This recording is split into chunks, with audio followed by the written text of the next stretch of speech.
Okay, real quickly, let's look at Job 1 and 2. And what I'm going to show you is the big picture, what's going on up above, and then I'm going to show you the ground picture, the lesson that's learned. Okay, and so first of all, the big picture is the one seated on the throne stays in touch with our lives.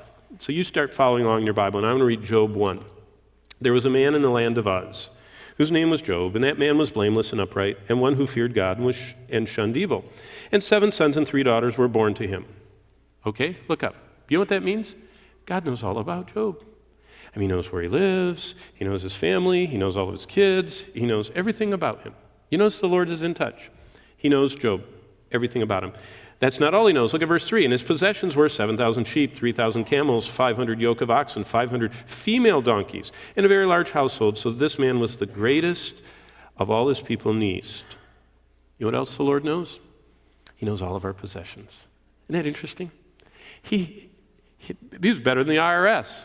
He couldn't hide anything from the Lord. He knows exactly everything that Job owned and possessed. I mean, right down to the female donkeys. I mean, I always think that's so amazing. Were there no males? I mean, what's going on here? Is he prejudiced, and discriminatory? But the Lord knew all of his possessions, and that's why we should never worry about what other people give or don't give, because it doesn't matter, because the Lord is the one that knows exactly how much we have, and whether what we give him is a proportionate reflection of his blessing or a stingy response that I need to do something, so I'm going to do something. See, that the Lord doesn't measure the amount we give, he measures the cost, because he knows what we have, and he sees what we give in proportion to how he's blessed us. But keep reading with the story. It's just amazing. And his sons, verse 4, would go out and feast in their houses each on an appointed day, and they would send and invite 3 sisters to eat and drink with them. And so it was, when the days of feasting had run their course, that Job would send and sanctify them. He would rise early in the morning and offer burnt sacrifices according to the number of them all. For Job said in his heart, that it may be my sons have sinned and cursed God in their heart. And thus Job did regularly. Now here's truth for us, number 1. God was tracking with everything going on in Job's life. He knew where the kids were. He knew how they related. He knew how Job parented and was the spiritual head and prayed for his family. The Lord's tracking with all this. So that's the first thing. Second thing, starting in verse 6, here's the second big picture. The one seated on the throne regulates the adversary of all God's people, named Satan. In fact, Satan is the Hebrew word for adversary. So Satan is the adversary. And God regulates him. Look at his regulation, verse 6. Now there was a day when the sons of God came to present themselves before the Lord. Whoa. And Satan also came up among them. Now here is a fascinating verse. This is again, the Bible calls angels the sons of God. They were singing at creation. Here again, this is not people, this is angelic creatures are coming to present themselves before the throne of God. You know what that means? That means there's appointments up there. And it means that things are regulated. And it's just not, it's like this. And guess who has access? Demons and Satan. See, they're not just off on their own, doing their own thing, just whatever they want. God is regulating Satan in his activities. In fact, if we ever get to Revelation 12, do you know what it says there? There's the progressive revelation of the Bible that sometimes God just tells us a little bit and he just keeps adding to it all the way through the Bible. Do you know what it says in Revelation 12 about Satan? It says Satan is the one who is the accuser of the saints. Satan doesn't just stand up there leaning on the throne, watching everything. He is accusing. In fact, his name means slander. Do you know what diabolus, the devil means slanderer? He is a slanderous accuser. That's why gossip is so bad. Whenever people gossip and accuse and slander, they are using the Greek word for the devil. That's what deviled tongues are.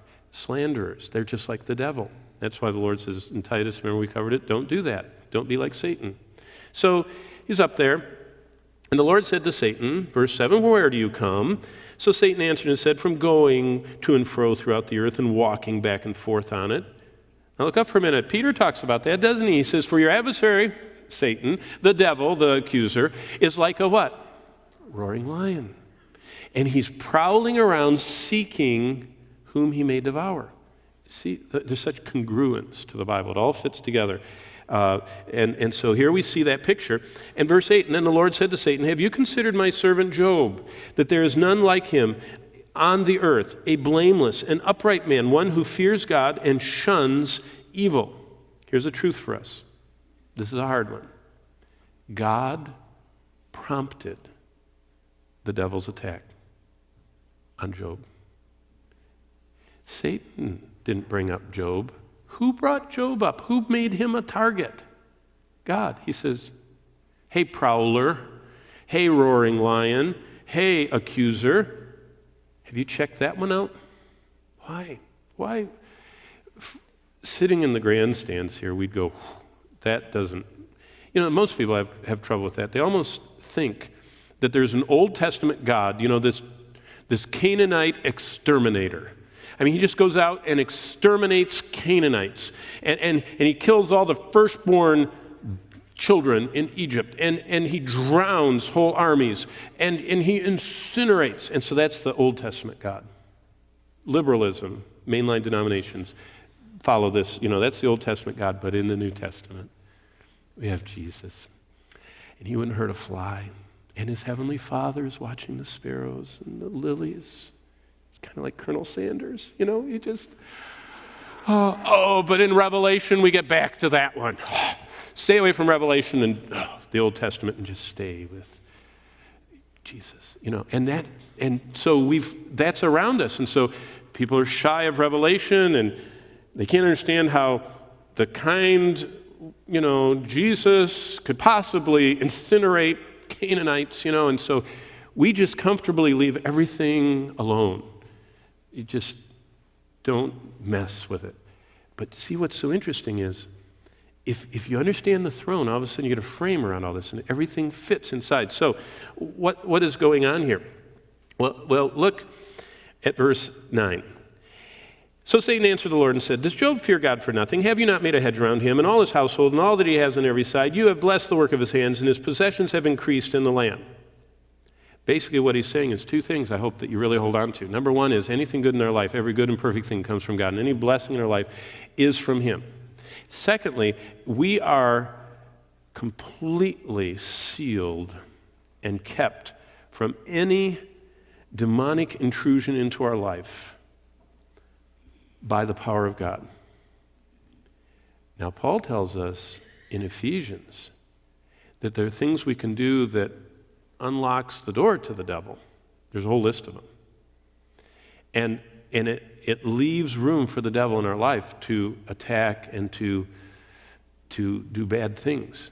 But if we are yielded to him and making choices obediently in step with the Spirit, we're really hedged. It's wonderful. But keep reading. So what the devil says in verse 11 is, so stretch out your hand and touch all that he has, and surely he'll curse you to your face. In other words, he's saying he's only liking you because you're giving him stuff. And the Lord said to him, behold, instead of me doing it, behold, all that he has is in your power. Only don't lay a hand on his person. So Satan went out from the presence of the Lord. This is amazing. This is an amazing event. Here's the truth. Satan wants to make God's servants dishonor their king on the throne. Do you understand? All of life is lived, even now, with us. At work, at school, at home, on the road. All of life is playing out with Satan and his minions wanting to get us to dishonor the king on the throne. Do you remember what happened with David and Bathsheba? David should have gone to war, but he didn't. He was looking over the railing at his neighbor's wife taking a bath. And you know the whole event. Do you know the end of the event? Well, do you remember what the prophet Nathan said? He says, you have caused the enemies of the Lord to rejoice. The hosts of heaven were gathered. God is watching. And he's pouring out his grace, and he's sending person after person to David, saying, David, that's not your wife. David, are you sure you should be doing this? David, you shouldn't invite her over here to the castle. David, you should be on the warfare. You should not be peeking at her in her bath time. God sent all those warnings to David, and David chose to not obey. See, the whole Bible is filled with God does not force us to do what he wants. David chose to disobey. And you know what Nathan said? As the hosts of heaven were watching from the throne, guess who's over here going, rejoicing. You've caused the enemies of the Lord to rejoice because you've sinned. That's Satan's purpose.